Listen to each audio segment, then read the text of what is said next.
Welcome, everyone, on this Monday, December 19th. Christmas is almost here. 2016, my name is Luke Thomas, and this is the Monday Morning Analyst, where we go over some of the action from the weekend, take a deeper look at some of the fights, and then I'll let you know what's coming up next. Those are the three parts to the podcast. For this week, we'll go over UFC on Fox, 22, and then Bellator 169. We'll take a deeper dive on two of those fights, and then we'll take a look at what's coming up ahead, even though there's not a whole lot necessarily, but you get the idea. So, thank you guys so much for watching. Really appreciate it. Without further ado, let's get into it. UFC Fight Night. Well, sometimes they call them both. In this case, they're not. UFC on Fox 22. This took place at the Golden One Center in Sacramento, California, with an attendance 13,136 for a basically $1.3 million gate. Not bad. Okay, let's go down the line here. This card, by the way, you should check out the ratings. The overnight ratings were in. They were about 2.7. They led in adults 18 to 49 in its time slot. And given what other events had done in December, including like UFC on Fox 17, UFC on Fox 13, these are very good ratings initially. We'll see how high they ultimately go. That will be the deciding factor. The fact that the main event ended in less than a round doesn't necessarily help, but they could end up being very, very good. So just pay attention to that. That aside, Michelle Waterson defeats Paige VanZant via rear naked choke at 3:21 of the first round. We will take a look at this more in detail in the second segment. I just feel like if I have an overarching critique to make, and you see Paige VanZant is a decent fighter. She's a good fighter maybe even, but she just has so much stuff to work on. And, the good news is she's 22. She has, in some ways, plenty of time. In some ways, she doesn't, right? She's already in these headlining roles. And so I think I feel like I like a lot of what WME-IMG is doing. Some of it makes me nervous, but things like changing up the way in which the Fox shows are booked, where before it was, just number one contenders, and now it's maybe fights that have a more casual fan appeal, independent of whether or not it fits into the elite side of the rankings. And I like that. On the other side, if they're signing guys early, especially if they're trying to keep them out of going to Bellator, there's a problem, because if they're not really ready and you're putting them in these top slots, it can be very difficult for them to get the experience and time they need to mature if they're already being asked to be headliners or co-main eventers. I think that, to me, is a little bit problematic. So we'll have to pay attention to that going forward. But we'll look at this more in the second segment. Great win by Michelle Waterson overall, and especially in the grappling department. Mickey Gall defeats Sage Northcutt via rear naked choke 140 of the second round. We will also look at this in the second segment. I guess what I would say is a general overview, because we don't look at much of the striking in this one, if any at all.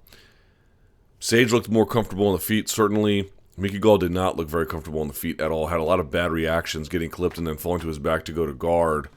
It's one thing where Ryan Hall was doing it strategically to goad a fighter to come into his guard. It's another where when you get hit and your instinct is to fall to the guard. I think it's a little bit different when you're rocked or you get dropped, and your instinct is to go to your back. It just sort of says that you might lose composure under fire, but the same can be said of Sage Northcutt. He gets tagged, and then he shoots on Gall in the second round, which sets up the beginning of the end. So, again, these guys, it's not, you don't want to be super critical of them because they're just so young. Sage Northcutt's 20 years old?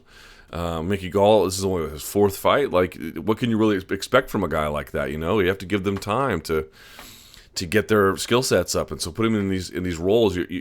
I like it in the sense that we're getting away from the whole number one contender thing, but you can see again where there's a lot to like from these guys, but you can also clearly tell that they've got some work to do for themselves.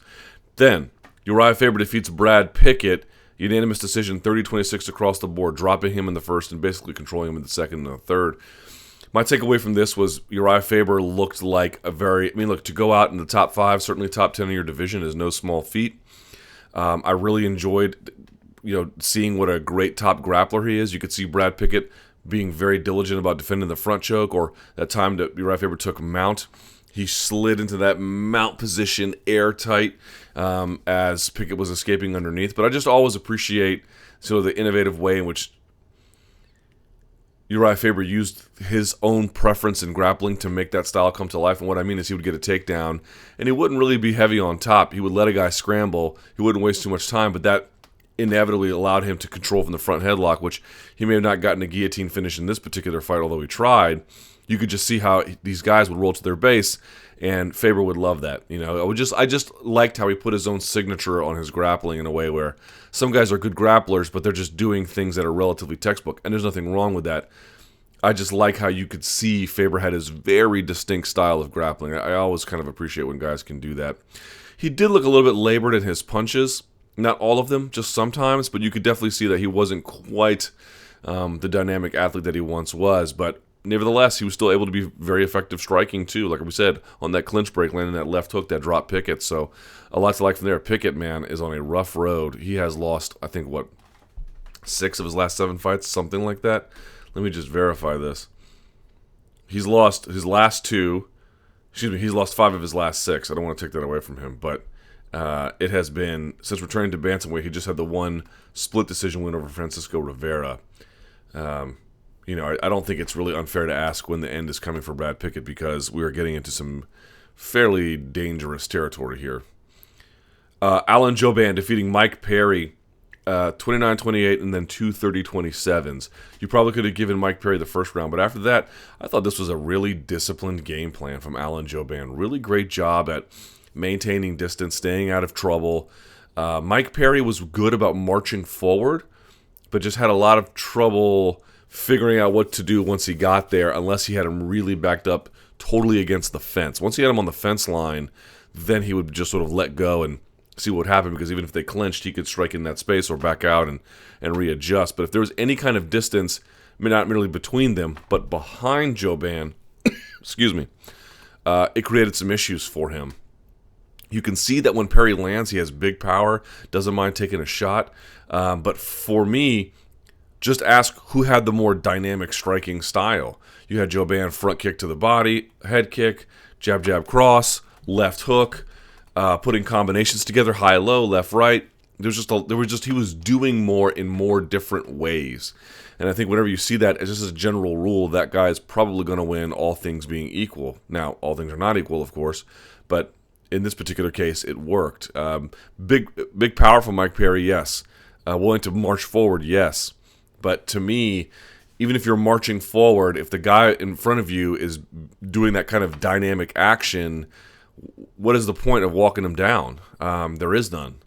At least not much of one anyway. And I think he needs to sort of reevaluate what happened there. Now, also saying in fairness to Mike Perry, he didn't look like, he definitely got beat, no doubt about it, but he didn't look like majorly incapable of growing to a position where he could even the score, right? If you just look at if you've never seen him on the regional scene, he wasn't there not too long ago, and he has made tremendous strides since then. So pay attention to how Mike Perry develops from this point, but clearly he just couldn't figure out what to do with someone constantly in his face in varied ways.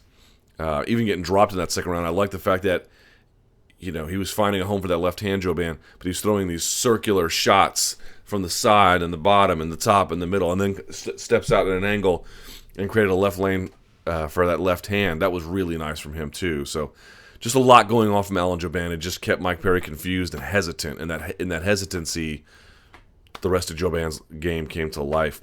Moved down to the preliminary card. Paul Craig, a great armbar over Luis Henrique da Silva. How did he do it? It looked like what da Silva was trying to do was basically like an MMA no-gi version of the Toreando pass. Toreando pass is where if someone's on their back, different coaches will tell you to grip different places on their pants. You can either grip inside the knees. Some guys like it on top of the shins. And what you're doing is you're twisting them like a clock.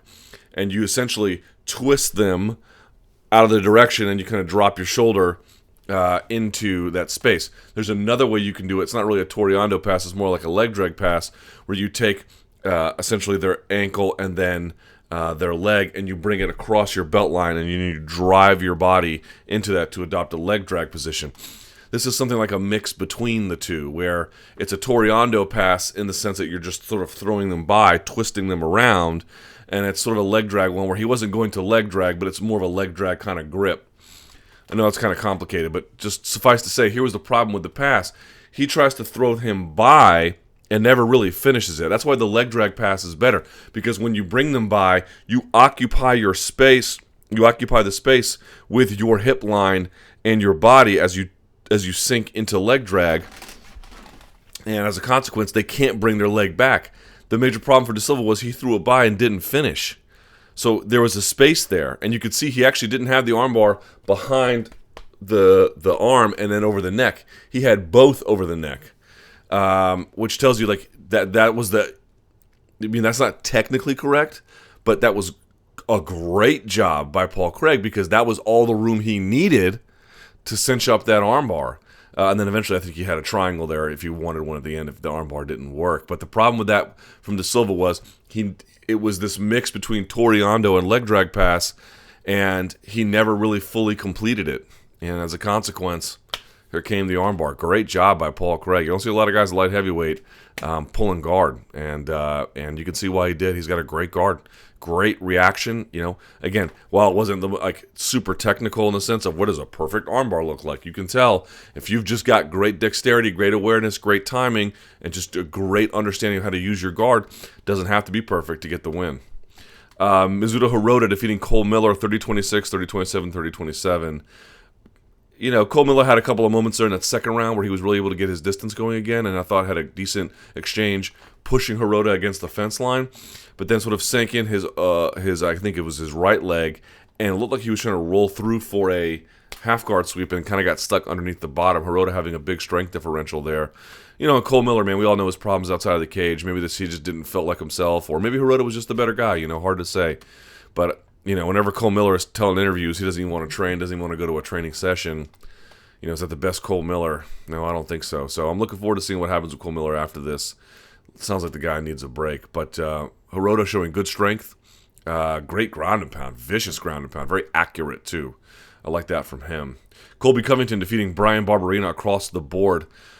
Brian Barberina showing pretty good takedown defense, but it's the old Paul Daly takedown defense where you're never really able, for the most part, to get on top of them. There was a couple of moments, I think, maybe end of the second or the third, where Covington got a takedown in space flat on top. But what you are able to do is just keep them pressed against the fence line, and they're just constantly, maybe they're not on their back, but they're on a knee a lot. They're diving for underhooks a lot. They're pushing down the head a lot. They're doing everything but what they want to do. They're always having their back up against that fence line, and so long as that is the case, it's just going to be really difficult to get any kind of offense going. And I know it doesn't create for super crowd-pleasing action, but the key to takedown defense in modern MMA is not merely defending the takedown, but getting them off of you, or never letting them get on you. Of course, it works both ways, but you get the idea. You have to create separation, and Brian Barberina was just never really able to create separation. And even when they were exchanging at length, a distance, lack of head movement from Brian Barberina, Colby Covington was lighting him up, especially in that second round. And then other ways, Barberina would defend the takedown, and then they would clinch in space and fire shots, not realizing that once you're doing that, you're beginning to relax your posture and everything else. And then Covington hits a knee tap, sends him over. Alex Morono defeating James Muntasiri 29-28, 29-28, 29-28. Why? First round, they were basically, as Brian Sand noted, going kick for kick. You're not going to beat a guy who was, that kind of Taekwondo background as Muntasiri has. But then Muntasiri, at number one, I think that weight cut murders him, right? It always has. He fades in fights big time, so he might have a strong first round. But if you can really stay in the fight and put it on him, he'll fade. Eventually, Morono able to get him against that fence line, and you just saw he was able to bang him out from that position. Josh Emmett defeating Scott Holtzman 29-28 across the board. Man, what do you want to say about Josh Emmett? He is a surprising talent. I don't think he's going to be setting the world on fire necessarily, but he is a great grappler. He is great from the back. He is great controlling. He is great from getting out underneath. He's great with reversals. Dislocating his thumb in his UFC debut, taking it on short notice and still winning. And here against Scott Holtzman, who's a very talented fighter. Josh Emmett is a surprising guy. I know he's a little bit long in the tooth. I think he's a little bit older. I'm not sure. But he shows up in surprising ways. I thought Holtzman was going to take this, and Emmett out there showing he's a force to be reckoned with. Leslie Smith versus Irene Aldana. She wins 29-28 on 2 scorecards and then a 30-27. Man, it's amazing to watch Aldana's technique break down. Paige VanZant, you'll see she brings her feet together all the time when she's moving. That's partly understandable in an MMA cage. Why? If you're super far away, it doesn't really matter. No one's going to trip you up. But second of all, it will help you cover more distance. The problem is you see CM Punk do it like where he's closing distance on someone. That's a very bad idea. Or if you're in tight with someone and you're bringing your feet together, that can be a major problem too.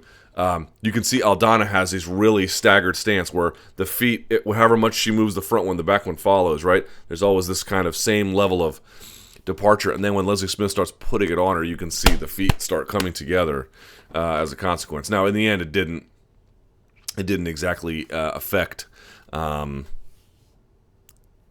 that wasn't held against her. But I just mean Leslie Smith able to get into her face. You want to talk about throwing different combinations: left straight to the body, right hook to the head, left hook, and then as she got her backed up, then would start head hunting once she was along that fence line. You can do a lot of damage, man. We talked about it so much on this card. Backing someone up against that fence line, really a lot of damage you can do. Aldana finding some success in that second round, able to vary it up, keep distance a little bit better, push kicks, firing that jab a little more quickly, and then getting out and exiting. But ultimately, Smith able to really overcome it, and great win by Smith. I think Aldana came in with a lot of height, deservedly so. I think you could see she has really sharp technique. But, Brian Stan pointed out that when she jabs, she doesn't bring the hand straight back, right? They don't pop and come back or keep that shoulder up or whatever. That is so common in MMA. In MMA, from here out to jab, the technique is really great. The defense on it is quite poor, and that's not just a case of Aldana. That's like sport-wide. If I can think of one thing that needs to be dramatically cleaned up, it's that. Now, of course, you can't be just like in boxing because they may shoot. You want to have your hands a little bit more mobile. You want to parry a kick. You want to be able to hand up to block. There's a lot of different things you have to do with the hands. So expecting the same kind of cleanliness is a little bit much, but there's definitely a lot of defensive work that can be done there. Okay, on the prelim card, Eddie Wineland defeating Takeya Mizugaki 304 of the first round via TKO punches. Tagged him with a right, I believe, coming in, stepped at an angle, and found the inside lane on it. Really nice job by him. Hector Sandoval, and a nice little win streak, I think, for Eddie Wineland. I think it was, 3 fights in a row, something like that? 2 wins in a row. Frankie Saenz, and then Takeya Mizugaki, he lost to unanimous decision to Brian Caraway. But still, 2 wins in a row, nothing to sleep on. Hector Sandoval defeating Freddy Serrano, 230-27 and a 29-28. Freddy Serrano, I think I'll probably be cut after this, is sort of like a testament to how far Spanish-speaking Latin America has to go. Now, certainly you can look at places like Mexico that already has some decent talent.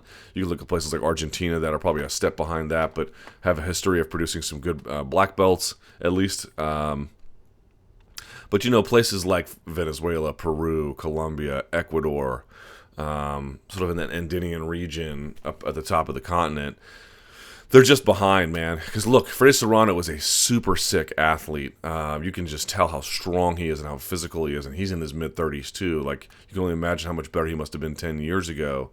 But the level of technique that they are behind is extraordinary. So I don't know how long it's going to take.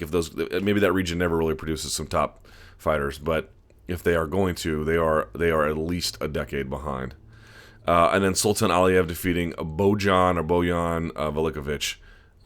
Split decision, 28-29, and then 230-27s.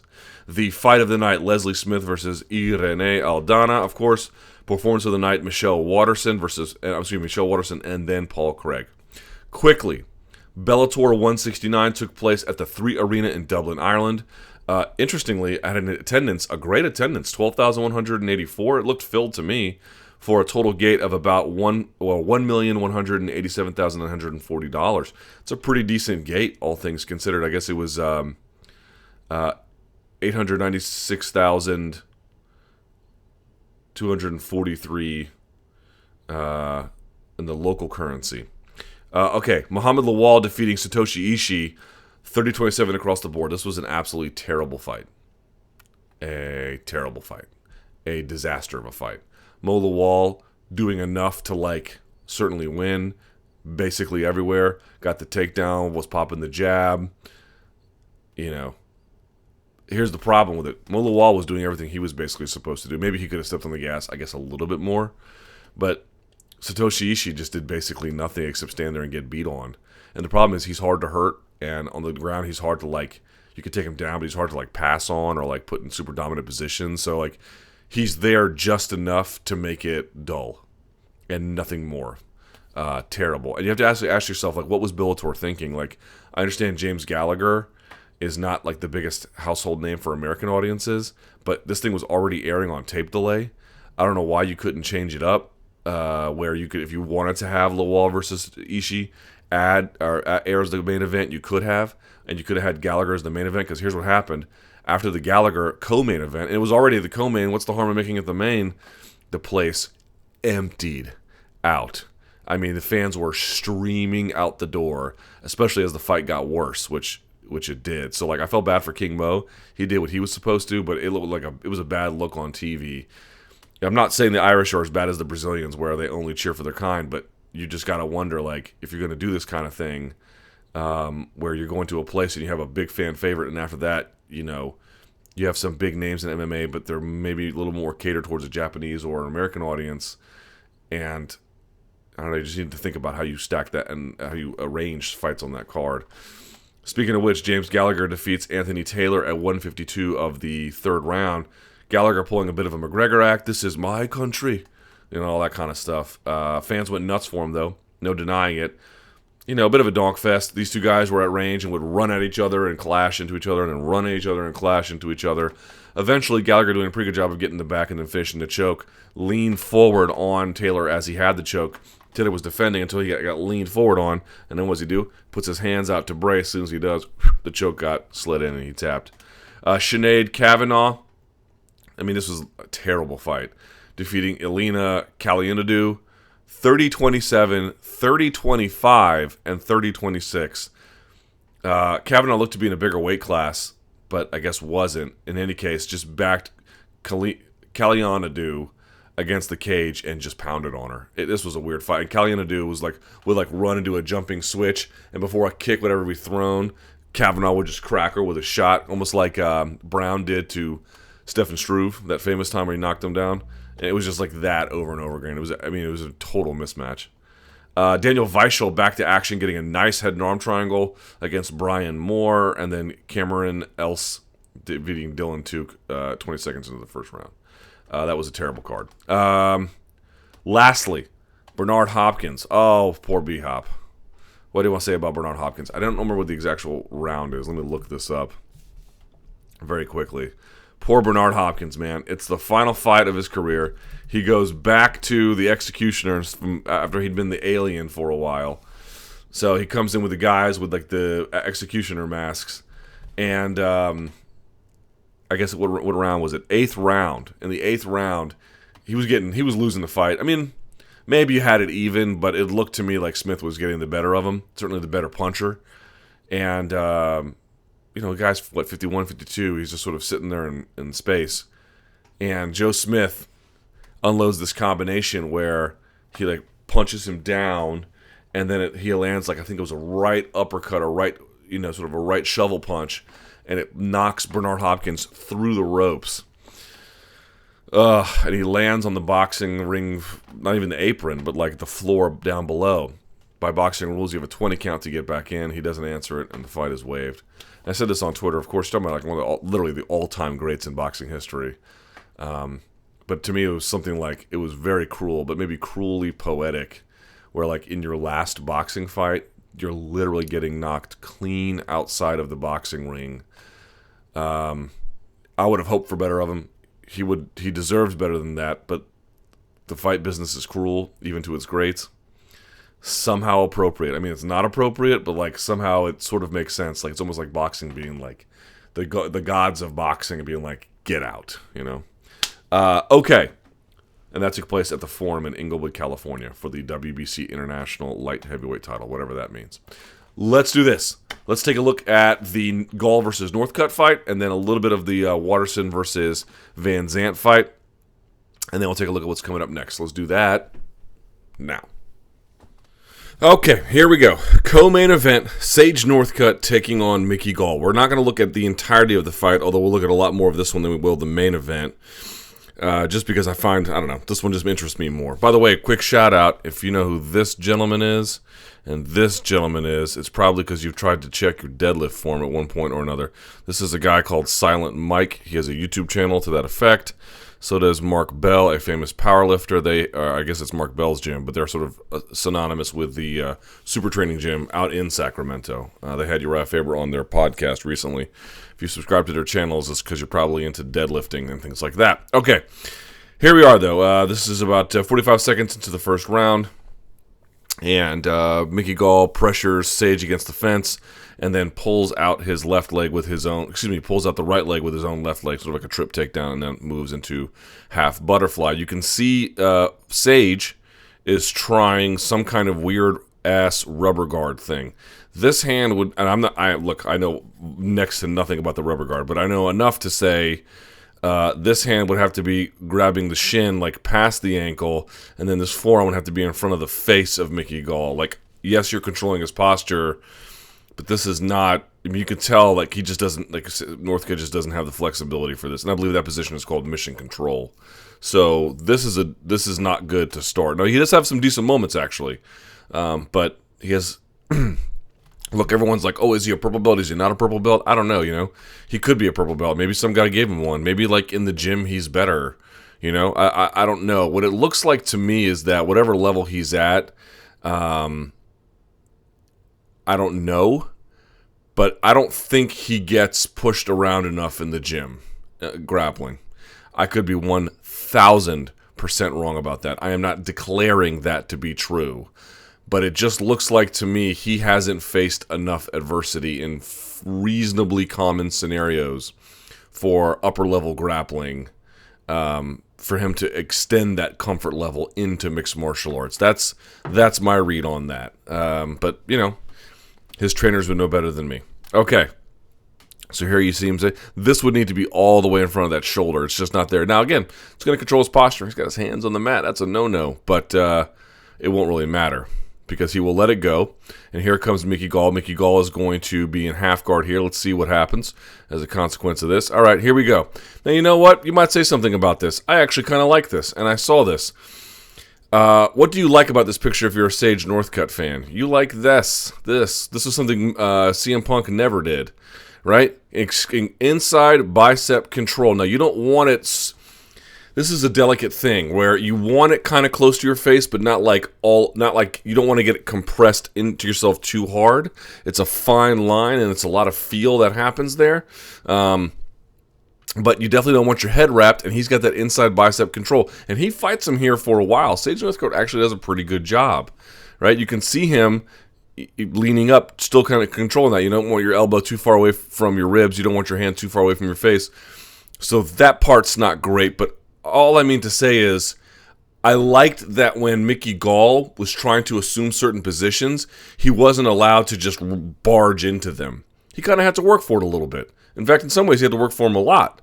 And this defensive shell that Sage Northcutt is keeping, it doesn't last too long, but it lasts long enough to protect him in certain spots. I actually kind of like that. All right, now what happens is he holds it too long. A lot of these things were like, you know, your fingers inside to hold a choke, holding inside bicep control. You can do these things, but sometimes if you hold the positions too long, the choke just sinks. Sometimes if you have that inside bicep control, like I said before, if someone's really strong on top of you, you can have your hand close to your face. They'll just pin it to that and like constrict you. So you got to know when too long is too long for that thing to work. And here you can see what Gall is going to do is he's just going to use this to drive his knee up as he balances off that rear leg and pin it down.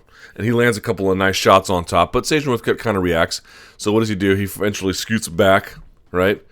And here we see he gets that left underhook, which is what he wants, but you'll notice what happens. What does Gall do? As soon as he sees, Sage has that left underhook, and he's wrapping the outside head to control him, he holds that foot, so that way he can't shoot it out, get his hips out, and then turn in. You're going to stand up to the same side you have the underhook.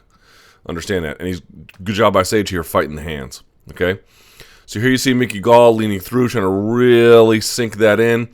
He's holding that back leg, just in sort of a different angle of this. You can see he straightens this leg out, And when he does that, why does he do that? Right? Actually, this is a different one. He straightens the leg out, and you can see Sage tries to buck and roll with some of that inside space he has on this right leg, right? The one he has inside. He tries to come through and spin out, and he gets to his side, and he's pushing on the hip. But if you don't address the head control, I'm not saying you can't get up. It's just going to be a lot harder. You can see he can get to his shoulder, but he can't quite turn his legs up underneath him. So he kind of just stays on his side, right? And you can see he sort of falls back down here. Now, he is closer, so that has some value. And you see he drives his head in and back. He actually does that on purpose to create more space. That can be dangerous if you mess it up, because then you ultimately give him the choke. But, if you know what you're doing, it can be a way to alleviate that. So you can see he fights the hands 2-on-1 here. Here we are. Northcutt got 2 hands. Choke nowhere near. You can see Gall trying to drive through, maybe turning it into a darce. Of course, you would need to have that chin tucked more, so that's another reason why Sage probably has the head back, not only to prevent, to give him a space to hand fight, right, to really lean back to be able to sink his own hands on top, but so he doesn't get, scrunched into a darce, right? So now he kind of gets laid back down, so he's kind of on both shoulders. Now, you can see he's almost in a crunched position where he's not super flat, but he's flat enough to matter. Mickey Gall on top, on his toes, driving his weight down, controlling him there, right? So now what does he do? He sits down to his base. Mickey Gall does, right? Because look at him here, extended. He's going to sit, and I think he's going to sit this right ankle on the inside. Let's see. Yeah, he does. You see how he sits that right ankle almost like he's chair sitting, right? And he lets go of this. Now, the reason why I think he lets go is because he realized it wasn't going to go anywhere. Sage, a lot of times these guys, look, if you're using your back to lean into something, I'm not going to be able to squeeze you like an accordion. My arms are not as strong as your back, especially when your back looks like Sage Northcutt. So he probably just decided to let it go. And hey, he's already on topside half control or half guard. Still, there's that underhook from Sage. Let's see what he does with it. All right, he inches in closer, probably to protect himself. This is all fairly decent stuff here from Sage. It's not great, or it's not amazing, but it's solid. His legs don't quite do enough work for me, but his upper body and his hand fighting here was pretty good. All right, so they go back down. What's he do? He's got a hand here behind the arm. I thought he was going to try and bench press him off using just raw strength, and he doesn't, but he does something kind of interesting here. All right, so here's Mickey Gall again. Now, this time, what you notice from Mickey Gall is he lets go of the head. Sage tries to, I think, hold this to prevent getting his head wrapped, but it doesn't matter because it gets wrapped right here. Now, this is still not so terrible that he's got a frame here. That's part of what you'd want. You want another frame inside here, right? There's a bunch of ways you can get it, but you'd never want to get your head wrapped like that. Okay? Mickey Gall switches his base. All right? And you can see he's now, look at how he is turning the neck and the head of Sage Northcutt. He is literally making Sage Northcutt look this direction with the amount of pressure he is putting down there. If your crossface is good, if you can hear their jaw crunch a little bit, or you can make them look away. He is literally making him look away. That is a very, very tight crossface. If you're getting so cross-faced that your face is turning, there's no way you're going to be able to buck and bridge. It's just not going to happen. Sage, weirdly, opens his guard. Okay? Not sure why he did that. So Gall just comes and tries to hop around. But Sage kind of reads it to his own credit here. Maybe this is a sequence he's accustomed to. I'm not sure. It's certainly not textbook, but whatever the case, you can see he brings that knee inside, pushing on the hips so he can, push the hips away, bring the knees inside, create some kind of a barrier between him and Gall. All right? And then it doesn't work. Gall just kind of goes back and flattens him again. He does have a crossface in here. That's something. All right? And then now we go back down, but he moves it away, and then he gets his own crossface, and he's kind of still in half guard. Here, we keep going. As you can see, here he is in half guard, crossface. Got that, and it's making him partially look away, not all the way. This is worse now, because he should have this on the inside. He would want to have that on the inside too, but I guess we'll save that for another day. All right. Here you see him put the instep in, right? Look at Gall's feet. This one is going to go whoop. It's going to go on the inside, like that.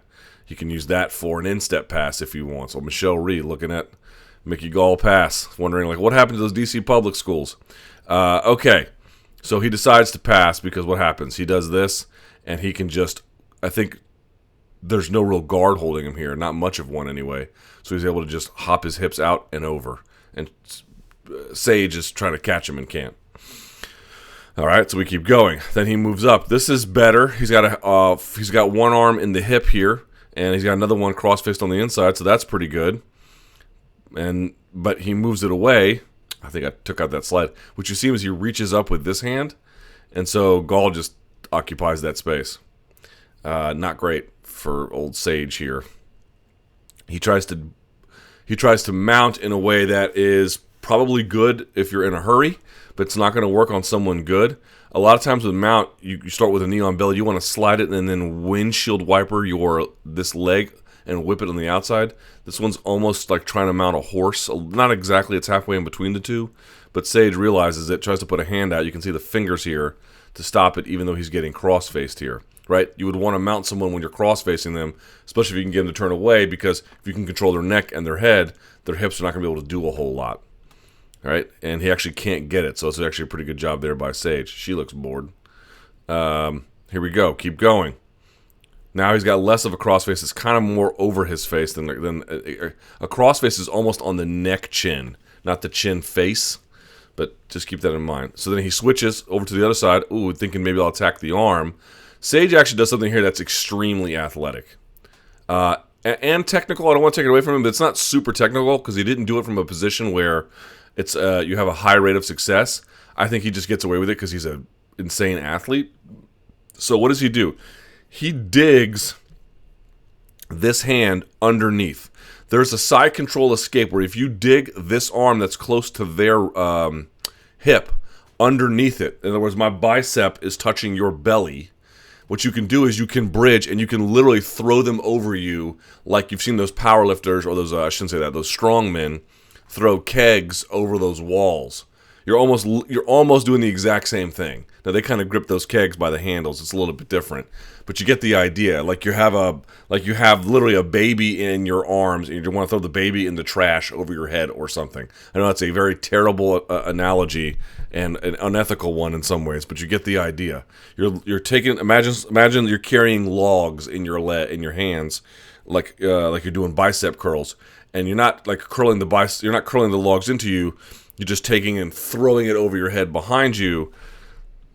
That's what he's doing here, and you can see him bridging. Look. His heels aren't even touching the ground. This works because then he comes out. Look how far he throws him. That's pretty athletic, man. That's hard to do. I can say that escape. Usually, for most people, unless there's a weight differential, it takes like impeccable timing to get that, and he gets it, man. Pretty impressive. All right, here he comes to corkscrew out on top. He corkscrews the right way and comes out on top. Gall tries to follow him, saying, oh, no, I don't want to do that. And then he sort of tries, and I think this is the right idea, but he just didn't have it locked up, and he sits for a guillotine. You can see, this knee is not on the inside. He's got this one to prevent him from going the other direction, but it's just not really there. I'm not sure what part of it wasn't there. You can see he's kind of weighing on the back of the head, but it never feels like he had the turn inside enough to really get it to work. So you see him trying all these different things, pushing off the thing here, sitting up. It just never felt like he had that inside enough of an angle. You go too far out, I'm not saying it won't work, but it's just going to be a lot harder, especially if you got an arm-in guillotine.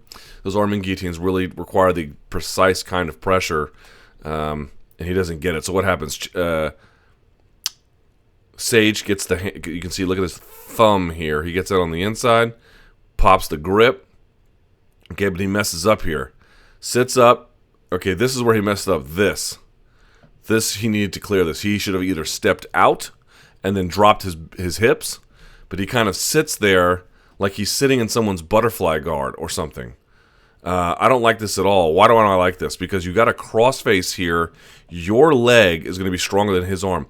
Even if he didn't necessarily step out around it, he could have just driven his heel back and flattened it out. I really, really don't like this. And you ask, well, why does that matter? Well, because it gives Gall, who has he has good dexterity with his legs. You see, it gives him all the space he needs to bring this in, right? Gall is using this arm as a stopping post so that he can bring his leg in and now threaten that hip. He can reap and threaten a heel hook or some kind of ankle lock. And you can see him readjusting, using that other leg as a shield, and also as out of a balance as a way to him to keep rolling with the leg. He steps out, right? Gets out of it. And I actually love this from Sage. Gall tries to play this inverted game. You can see he's like on his shoulders here with his legs over him like he's doing a pure jiu-jitsu match. And old Sage hammers him here with a hammer fist. I love that, actually.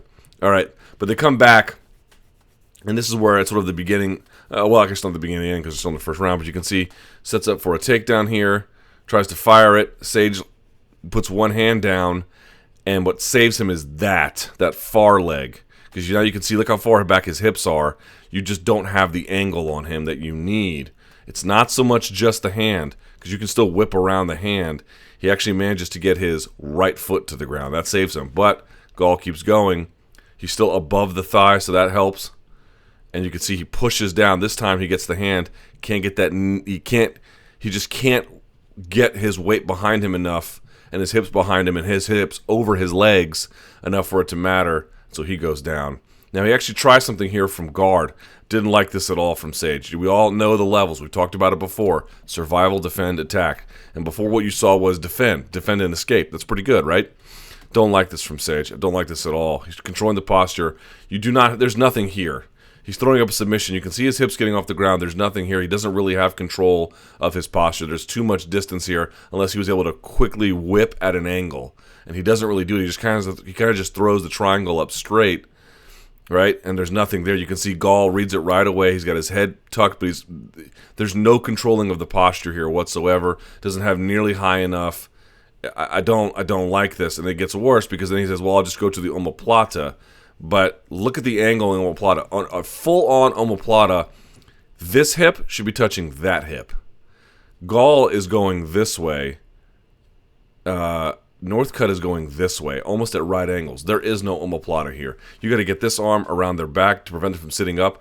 His posture it's getting broken a little bit, but it's not really being controlled. He's not putting the arm here to stop him from moving. He just thinks he has the arm, and he just goes and rolls with it, belly down. So what does Gall do? He brings the knee over, follows it, and look at Sage, face down. There's nothing here. There's literally nothing here offensive.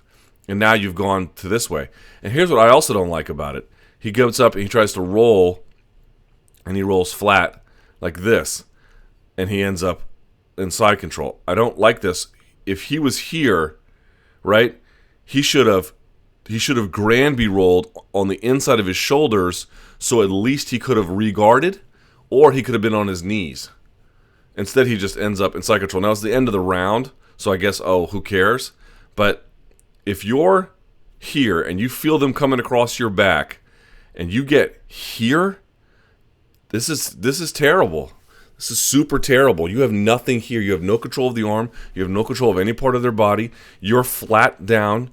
And what you need to do is realize that, scrunch in, and then Granby roll across your shoulders, roll across them, dive a certain way if you have to. He could have just dove, I think, even over this left shoulder of his to get to a space where he could have just regarded on him, and he didn't do it, and it ended up here. Just don't like that at all. He at least gets the hand inside. All right, round two. As we wrap this up here, I'm not going to show you the whole thing. He does get dropped, Mickey Gall, and it's worth noting. But I love this part. They clinch up. This is great, man. Knee from the inside from Sage, and Sage thinks he's safe here, right? It's 50-50, and he's got a frame here, and he's got the inside hook here, right? A deep one, too. He throws the knee. What does Gall do? Gall wrenches it. Look at his face. He wrenches it the other way. So imagine he was facing him before. He turns to his own right and wrenches it. That forces Sage to take a step to his left. As he does that, Sage tries to throw his own left, which lands, except, boom, the harder shot lands. Drops him to the canvas. All right? So now he follows him up, and from here it's fairly elementary. This is what I don't like from Sage. Look, here's the truth. Mickey Gall did not have great composure under fire. He kind of flopped to his guard. Didn't like seeing that. Granted, he's only 4 fights in, so it's understandable. But Sage gets almost tagged with one and shoots on Gall. And I'm just like, why are you initiating a grappling exchange? Probably because he's still inexperienced, man. Like, it's not because he's a bad fighter necessarily. Maybe he'll end up being one day, but I don't even know if we can make that determination. He's just so raw in his development. So he's shooting on a guy when he knows he shouldn't be doing that. I guarantee you, if Sage watched that fight on mute and he saw himself doing it, he'd be like, why am I shooting on this guy? You know, he's obviously got an advantage on the ground. Why am I shooting on this guy? I've got the advantage on the feet. I dropped this guy before on the feet. Why am I shooting? It's just a lack of composure, you know, and that can happen to young fighters. And anyway, so he goes to his base, and what happens is, actually, look, it's interesting. When someone's on top of you, you're on your base and they're on top, and you're facing into each other, and the guy wants to take your back, you got to get an arm up to block their hip, and he gets it up actually halfway through. But you can see how much Gall is able to cover distance. He's going to whip that hook in like this. He's going to lift him up off of his base, and he's going to put the hook in. And I just want to point out something. Sage did the right thing here. Let's see if I can get a better shot. Here, I guess this is the best shot. You can see Sage try to get a leg up. Excuse me, he tried to get this left arm to block the hips, but he missed it and got between the legs. So what ended up happening was it just created, one, a post where Gall can put this left leg in and swing around it to get the right hook in, and two, now his left arm is trapped. Now he gets it out, but it certainly creates immediate amount of danger you have to address. So then he sits him down to this side. This is interesting. This is not the same side as the body triangle, but it is. He doesn't have the choking arm. Here's something we should know about Gall. Gall likes to have the choking arm underneath. Always remember that. He has a very classic grappling style. Now there's a yes, you'd be like, oh, there's an ankle lock on this. You get him to that side, and you essentially you can push on the bottom of its knee and the top of the knee, I should say, and extend your hips, and there's a way to get an ankle lock there. But if they have long legs, it won't necessarily work.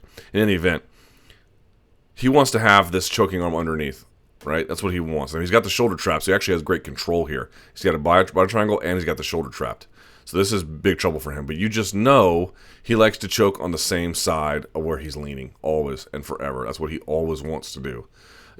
There's a lot of debate about that in modern grappling, but it's just how everyone's taught, okay? So what is he going to do? He's going to try and fish in. You can see Sage hand fighting here. Sage is the one in red. Right? What's he going to do? He's got this right arm pinned, controlling the other one. All right. So Gall just begins to bang on him a few times, and that works for a little while. Sage covers. All right. You can see he's trying to get something on his face here. He digs in deep. Can't quite get under the chin, so what does he do?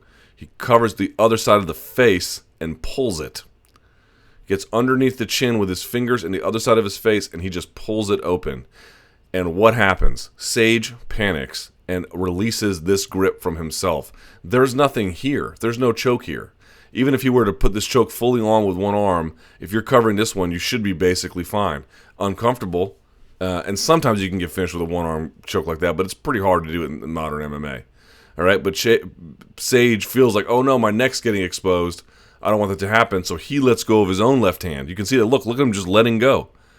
And he reaches up. And that gives Gall everything he needs. What is Gall going to do? He's going to sneak it one way so he can sneak it back the other.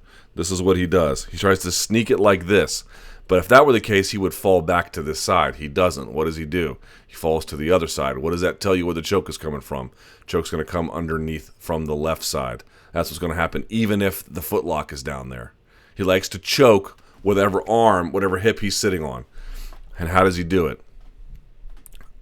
We don't get a great angle, but what I can basically surmise is he just essentially, like he did it with Punk, feeds it one way and then he'll feed it underneath almost like in an X pattern as he rolls to that side, because now that arm is not being challenged. So he's just able to, and I think that's it. You see how he kind of X's it out, like his forearms are at an X, and then he brings it in as he lets the other one go. I'd have to get a better look at it to be truly precise about it, but here it is. So then he locks it up on his forearm, almost like it's a 3/4 stack. And this is doable from Sage. There is no high hand to fight right now. You could fight that gable grip, but it's going to be hard to kind of get. So what does he do? He pushes up on the elbow. That's okay for now. But the problem is he's going to switch that up. Now, why are you fighting the elbow? Now you need to fight the high hand. You have to fight the high hand, and he doesn't. And I want to point out something here. Look at that. Ladies and gentlemen, let me just tell you something. This choke is enough to put you away, probably, okay? But if it's not, that is. However bad this looks, look at the bow in his ribs are pointing out. However bad this looks, trust me when I tell you, it feels a gazillion times worse. This one always hurts more than it looks. It feels like death. It is terrible. No wonder he tapped. So what is the lesson here? Whoops, don't want to go too far. What is the lesson here? To me, the lesson is Sage Northcutt's defense has improved. But in terms of offensive jiu-jitsu off of his back, it's very, very suspect. On top, I don't know. We haven't really seen him go and try to pass and control. What we can say about Mickey Gall is he has good takedowns. He has very good top control. He has fluid back takes. He has a very nice rear naked choke that he can launch from a variety of different angles, and that he is picking opponents correctly to help build himself as he gets better, because he still has some things lacking on the feet. But I don't know what level Sage Northcutt is, and it's probably a matter of debate. If his coach says he's purple, then he's purple. That's what it means. But I would say for modern MMA, he is not equipped for the UFC. He's just not.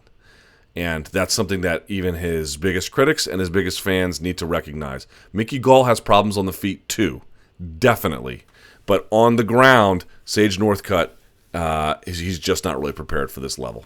And that's just the way it goes. But Mickey Gall on this level, on the ground, where you see here, he can hold his own. We'll see how long it can take him to get the right kind of opponents and to work on his striking in between then. Nice win for him. Okay, don't want to belabor the point too much. Let's just take a look quickly here at the main event. Just going to show it from the throw into the submission itself, because there was one moment where VanZant had a nice little window to escape and she missed it. Very quickly, what are you looking at here? So they're in the clinch. You've got Sage kind of up tall. Both of them up tall for this one. I want you to notice how their hips are facing each other. So what's going to happen? They're going to switch. She's going to lean this back. She's going to drive it in, right? They're just fighting in the clinch so far. Nothing too crazy. Here's her arm. She's kind of like beside the elbow, over the head. Looks about right for both people. Nothing particularly out of the ordinary one direction or the other. Now what does she do? Notice how she is leaning her. She is like, she's got one leg here to the side of it. She's got her hips almost perpendicular at this point, and she's wrapping the head. You can just tell she's setting it up, right? And I don't think Sage recognized it. Look how tall she is. She's probably putting her weight down, but not exactly back. Maybe a little bit back, but not a whole lot, because you can't really throw if someone's really got their weight driven behind them. You have to kind of get their weight loose or going the same direction you want to go, unless you're just absolutely like Hercules, and I don't think Michelle Waterson is. So what does she do? You can see she's going to go through, she's going to wrap the head. She actually doesn't do anything on this arm other than like grab the forearm here, but watch the foot. This is called fitting in. Fitting in is not the throw itself. Fitting in is the part of the throw where they essentially align their hips to set up the throw, right? The part of where you fit into the slot to then be able to, take someone to outer space. Watch the foot. Comes back. You can see she hasn't even fully wrapped the head yet, and she's gonna like grab to the outside of the forearm here. Sage doing nothing. Sage thinks, look at this. She's like got an arm in here, like she's wary of a knee up the middle, right? Not attack. Like, okay, if how when Rousey grabs your head, you go for a ride. If you're playing judo with someone, don't let anyone wrap your head. Just like when Mickey Gall wraps Sage's head, it's bad for him, or anyone's head getting wrapped. Don't let anyone wrap your head. So she gets her head wrapped, doesn't do anything about it, because I don't think she even recognizes it. To Michelle Waterson's credit, it was lightning quick. Here she is, boom. Now she's wrapped the head, and she's going to take you over. Right? Look at her feet. Look at where her hips are facing. They're facing us. She has completely fit in at this point, yeah? And she steps to the outside because she's going to take him over this direction. Not quite this direction, more like a whip direction, right? Boom. Look at that. Breaks her posture. You're a goner at this point. You're an absolute goner. Boom. Takes her down. flattens her out. All right, so now what's she going to do? Paige VanZant, to her credit, doesn't really panic, but I don't want her to panic exactly, but I wish she would make more deliberate decisions, because to me what she's doing is she's like, I'm going to react, I'm going to stay on the move, and that's how I'm going to be able to beat these ladies. And I appreciate her willingness to compete, but she needs to slow down just a tick, because what she does is she says, okay, well, here we go. She's flat on her back, but what she's going to do is she's going to lean up like this. You can see she's going to push away on the fence. She's going to bring her legs out and around. What for? To help her come all the way over out on top. But this is a very bad idea. Why is this a bad idea? Because you're still attached up here with the arm and the head. And even if you free the head, you can still wrap the arm. Why is that a big deal? Well, because when you go here, you see how she's wrapped around the arm? You're giving Michelle Waterson the very hook she needs. She could have dove for an armbar here, by the way. Rousey probably would have. But if you don't want to do that, you can just whip counterclockwise into the back take. You're giving her the anchor she needs to do that. Now, you could do it without the anchor, but it sure is a lot easier with it. So what does she do? She comes out and around. Now you're in trouble. Right hook's not quite in yet, but that may not necessarily matter, because she's going to dive to that right side. Choking arm is there with her, and she's going to take you down. So now let's look at this and analyze this. She doesn't have a body triangle, and the choking arm is on top. So right now, that's your choking arm. That could change, but that's your choking arm. Underneath, she's controlling that shoulder. So she has the right amount of control for, maximum amount of control, I should say, but not the choking arm on top. Now, maybe she doesn't need the choking arm underneath like Mickey Gall. Just something to pay attention to. We'll see how this goes. Okay, here we go. Now she gets the body triangle. All right, so let's follow this. Choking arm still on top. So here we are. She's trying to get something happening here. Not quite going. Now she rolls into the bad end of the thingy, the body triangle. You could you could step over here, thrust your hips forward, push down on that, and there's an ankle lock on that. But a lot of, are you gonna really let your hands go, to get that? I mean, you might, but it's kind of dangerous. I don't really recommend it. Okay, now what does she do? What do you notice between here? What happens between here and here? She switches the body triangle side. Now it's on this side of the body, right? And now that's on the same side as the choking arm, falling to that side, right? There you go. She kind of loses it a little bit here, but she gets it back. So she rolls her. The camera angle is never great here, but somewhere between here and rolling her back off of her base, she sneaks the left arm through. So now she's got the choking arm on the same side as the side of her that her hip is down, and she's got the body triangle on the correct side at this point. So now it's getting worse for Paige VanZant. You can see she's slowly, incrementally climbing to where she has to go. So we look at the next slide. She's pushing the hand off that's fighting her. Okay? What happens? You can see that. You can see she's trying to get... This is actually Sage grabbing her hand, by the way. It doesn't look that way, but that's what it is. I don't know what she's doing with her feet up here. I don't know what elevating here does for her, but maybe it's something. I don't know. I don't have a lot of experience with using the cage for this kind of scenario. So maybe there's something there. I don't know that it is, but whatever the case, doesn't matter. Didn't do anything. Okay, next slide. Finally gets it back down. So Sage tries to fight the high hand. This is an interesting sequence that comes up here. All right. So this is all looks just about right. You got the body triangle here. You got the choke head on the other side of the choke. Sage fighting the high hand. So this seems like a very bad scenario for Sage, and it is. But there's an interesting window that opens up here. I don't know how it opened up exactly, but it did. You can see Sage kind of breaks it a little bit, and it looks like she's trying to get her head to the other side. And what ends up happening is this. This is her window. The choking arm is here. And there's nothing controlling that far shoulder. Look, the choking arm is here. This is here. There's nothing underneath the right shoulder of Paige VanZant. If she could use her own her own right arm to control this, let her left arm go, and just drive her left shoulder in, this choke is gone. The choke ceases to exist. There's nothing controlling the bottom shoulder of Paige VanZant. And you can see, look, her hips, Michelle Waterson's hips are almost off to the side.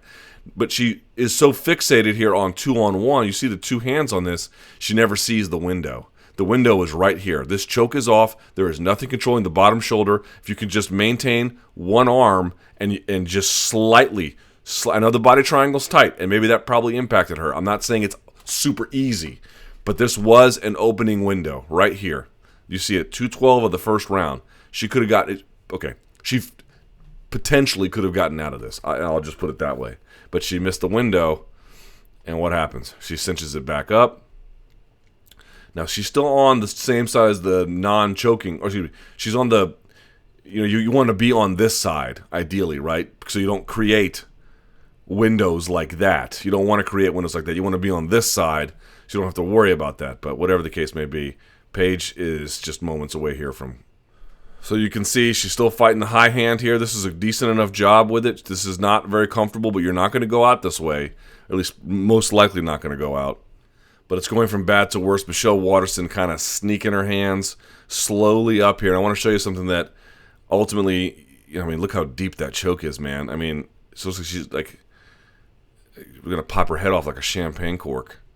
All right, I want to show you something here. So now look at this. Now they're on the same side of the hip that they needed to be. So is the body triangle, right?